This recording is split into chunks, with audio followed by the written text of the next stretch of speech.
Today on Drawbli. I am accidentally making art. Hey, I'm Ben. And I'm Abby. And we are self-taught artists documenting our journey of learning to draw, which is, of course, better with friends. So click that subscribe button if you're new around here and share your artwork on Instagram with the hashtag Drawbli. Heck yeah, and let's get into Abby's beautiful artwork here that she accidentally made. Okay, so how do you accidentally make art? So I was doing a study of values, and one of my last I've heard videos, of them, yeah.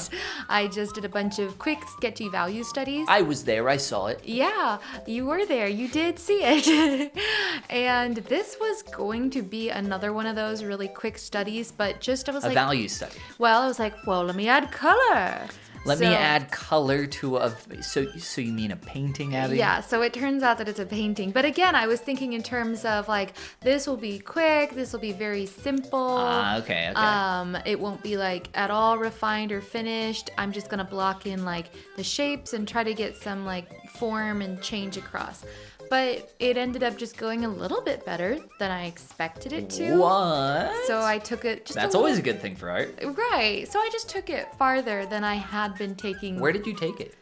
To a more finished area. I don't know. I honestly could have worked on it a lot longer. There's really? a lot of little unfinished areas, so it I don't does know. retain some sketchiness. I've seen the finished piece, and the champs, our champions, our viewers have also seen the finished piece in the thumbnail, and it looked amazing. Well, thank you. I don't know what is unfinished about it because I haven't, done a microscope inspection. It wouldn't hold, like if I was submitting this to a client, if I had clients, if I pursued clients. Yes, of course. It would not hold up to client Of course. Now, Abby, at our current skill level, which is like a year and a half now since we started Drawbli, could we have clients? Of course we could. Oh, yes. And who would our clientele be? Anybody on like Fiverr, the app where you can hire people. I don't even, $5. maybe like Forver. Like, we're Forver? not quite Fiverr quality. We're like Forver. Most people on Fiverr are not, in fact, hiring out their services for $5. This is true. But it is cool. I did use Fiverr once to hire an artist for a wedding gift, and I had a good experience with that. Was it an artwork? Yeah. Did you pay $5 for it? No. How much did you pay for More it? than $5. $6? A lot more than $6. Wow, so like $7 or $8. Getting up there Dang. times 10. But it was worth it. It was awesome, and it was a nice gift. So tell me, like, when you realized that this, quote, color value study, end quote, was more than what you set out for it to be. That is a phenomenal question. Probably when I started to add the little details on the clothes, I was like, well, if I'm adding little details on the clothes, I'm probably going to be taking this a little farther than I initially thought. So I just went for it. So you just went for it. I love it. I love that attitude that you just went And it's for a it. cool reference image. I think something It's a we've really talked cool about on reference. Drawbli has been like the struggle of finding a reference image you can really connect to and like you're like, this is a really cool reference. Something that you actually want to work on, because Pinterest it has this issue where it's like you're trying to find something to paint, like you're looking for a good reference, and it's just like all the exact same. Yeah, it just is all these, and it's like they're all amazing, like headshots of cool people at cool angles with cool lighting, but they're all headshots of cool people at cool angles with cool lighting. So it can feel really repetitive after a while. It helps to change up your search, certainly. For sure. But yeah, I didn't search anything specific to come across this reference. It just kind of popped Just up into landed in your lap. Yeah, sometimes life works that way. Good So- things can happen that way. Occasionally, yes. So did you do this all in one session, or was this over, multiple days, multiple recordings? It was a couple days, yeah. Not too many hours, probably not more than like 3 hours, 3 or 4 hours spent on this, if that. Most of it was in one sitting though. 3 or 4 hours is not a lot. No, in the grand scheme of artwork, but I don't think in the course of Drawbli I've ever spent more than like 5 to 6 hours on a piece. No, with 6 being like the max. Yeah, I don't think I have either. I don't even know if I've gotten up to like the 4 or 5 hour mark. It gets exhausting. Like Around that mark is definitely where I hit my skill ceiling, where I see that there's still issues, but I don't know how to fix them, or I spend like 20 minutes changing a tiny minute area only to find that I have not improved it even slightly. Just noodled it around. Yeah, I zoom out, I'm like, oh no. Yeah. Tell me about your fur texture, because that's looking really cool. Yeah, the fur texture was extremely like fun to work on. I wanted something that was I knew it was okay if it looked kind of weird up close. I just wanted it to read kind of well from far away. Yeah. As fur, at least. I loved all like the icy blue tones and the white fur. But my goal was not to get like photorealistic accuracy. Oh, for sure. It was to get like a painted, furry feel. Yeah, fur like that is so hard, and I think you're smart to go for that distance read like initially, and then if you wanted to, then you could zoom in and start breaking things up even further. I wasn't sure how this face would turn out because I started off, this was towards the end. Starting off with the shadows. Yeah, this was towards the end of my longest session drawing in one sitting, and I don't know how good my patience is for sitting too long and sitting and drawing, so I started in and without a sketch or anything like that, and just look at this though, it's like coming together pretty quick. Yeah, well, this was my practice run on the face, because I regret to inform you. You delete it. You erase it all. Yeah, I do. Abby, why am I the way that I am? Why? Now, I do this sometimes as well, where I'm, especially on the eyes, because they are so expressive. You can sit there and like, it's so different in 3D for me, where I would be like, no, never start over, like just keep working with what you have. But in 2D, it's so much faster to just like, erase, like let's do that again, because it's like what you have for the eyes right now, it's not that complex. So like if you wanted to change the shape, it'd honestly be easier to restart and then draw out your 3 shapes for what you need. Yeah, and you can see here, I actually do, for somebody who went and erased the whole thing later, spend a lot of time like trying to modify it and getting it to a different point, but it just felt like it was time for a clean wipe. And I knew now that I had a lot of like more familiarity with the face, that I felt like, okay, this was my practice run, and remember how we used to study the iterative process, where you do something once and then you do it again, the exact same thing. And again and again. Yeah. Yes. So, in the spirit of that, boom. Boom. Goodbye, face. Yes, goodbye, face. I never knew ye. So we're trying again with these very lopsided eyebrows. I am so excited to see these lopsided eyebrows come together. They do come together. They get better. One thing that I have heard before and kind of thought about a little last night, I was sketching on the couch, not recording anything, just kind of playing around. Not everything we draw is for Drawbli.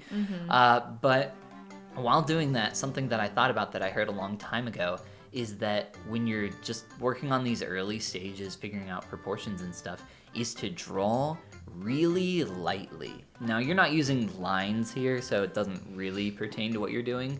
Hey, you fixed the eyebrow. So drawing really lightly can be really helpful to, like when you draw thick, dark lines, you like get it stuck in your head, like that's what it looks like. But when you're really light, it's almost like ghosted, where you can kind of like move things around and play with it. It hasn't settled into the meat world yet. It hasn't settled, yes. It hasn't settled into the meat world, were the words that I was looking for. Yes, I knew I could help you with that. I know, I'm really good at words. I have a way with them, you might say. You have a way. I have a way with words. And it's not a great way, but it's a way. It's a way. So I did a second pass, as you saw, and wow, these eyes, I spent so long on them. But you know what I was really happy with on this piece? The eyes? And no. Oh. Well, yes. But I was so happy with this one element on this face that I got it to where it got, and then I refused to touch it again, even though it probably could have been like even more improved on. Oh, really? And that was the nose. Oh. Yeah, I ended up being really, really happy with how the nose turned out from like a basic read to the point where I refused. You're like too scared to mess it up? I mess up my noses all the time. So once I got it past like these points here, I don't think I went back and did much with it. I That's maybe cool. added a little more shadow One and under done. it. Get it in one. Which is honestly, I feel like how it is meant to be. At least lots of like the 80% of the work should be done like what in the first pass. I don't know. I don't remember that rule. I'm making it up.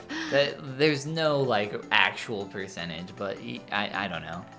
Like the big shapes are kind of what's important from Yeah. primary read. So Yeah, exactly. Yeah. So I left it with the primary read. I was like, oh, that Cool. primary read is satisfactory. I like it. Yes. Is that like all you do on the nose right there?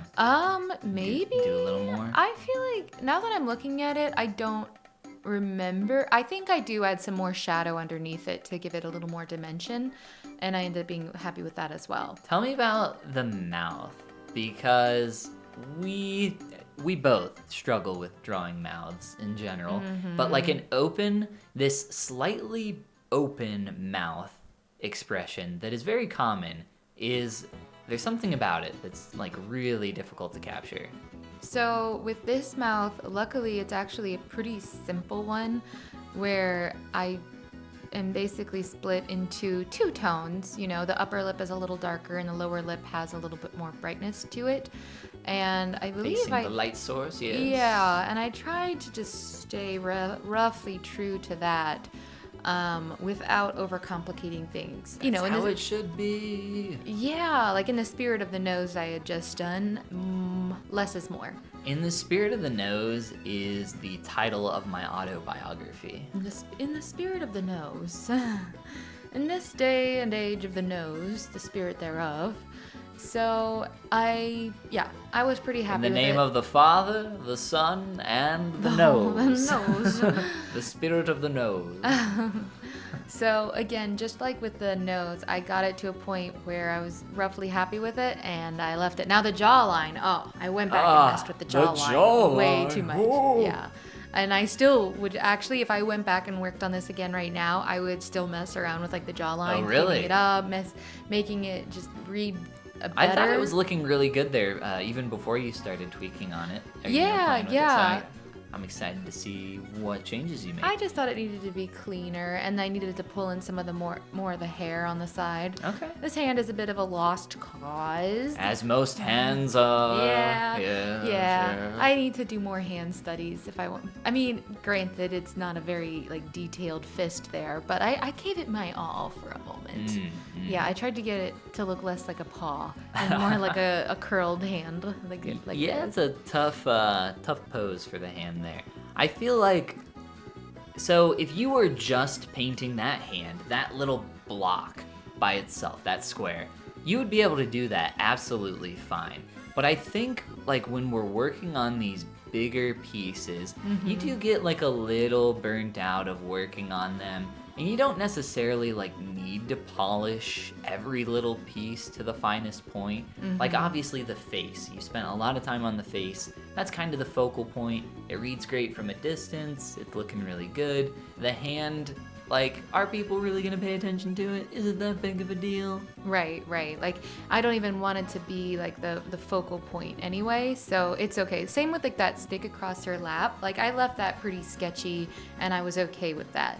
I was really just more happy that the face was turning out less muddy than my faces generally do. It looks great, yeah. Thank you. I don't think your faces are normally muddy. They often are. The skin tends to have a lot of brushwork on them, so I was a lot more happy that I was somehow able to keep this so much more clean for me.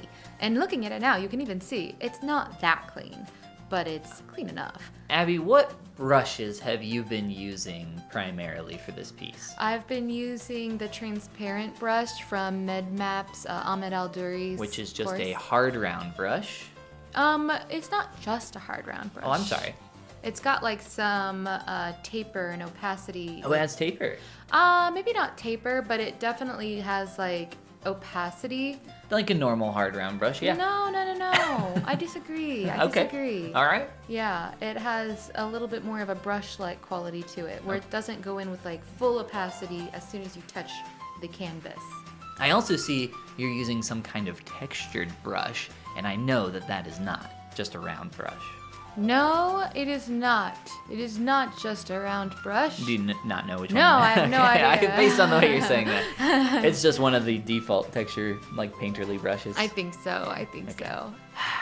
Like you said earlier, there's just so much to learn, so much to play with and experiment with. It's hard to do everything at once. Yeah, it is. It is. When I love the way you're cropping your image on the edge of the screen. That's what I always do. That's amazing. Is there a better way? Nope. Nope, there definitely isn't. That was awesome. And this is awesome. And of course, if you want to see more awesome artwork from not just Abby, but the occasional mediocre piece from Ben, click that like and subscribe button. And share your work on Instagram with the hashtag Drawbli, because drawing is better with friends. And this is the part where we say Goodbye. Goomba. Abby, this turned out beautiful. Oh, thank you. I was pretty pleased with it too. You did such a good job with the distant read, but also close up under like closer inspection. It's really cool. There's a lot of cool texture. It looks awesome. Yeah, I feel like I've upgraded my work a little bit here, you know? It's a good feeling.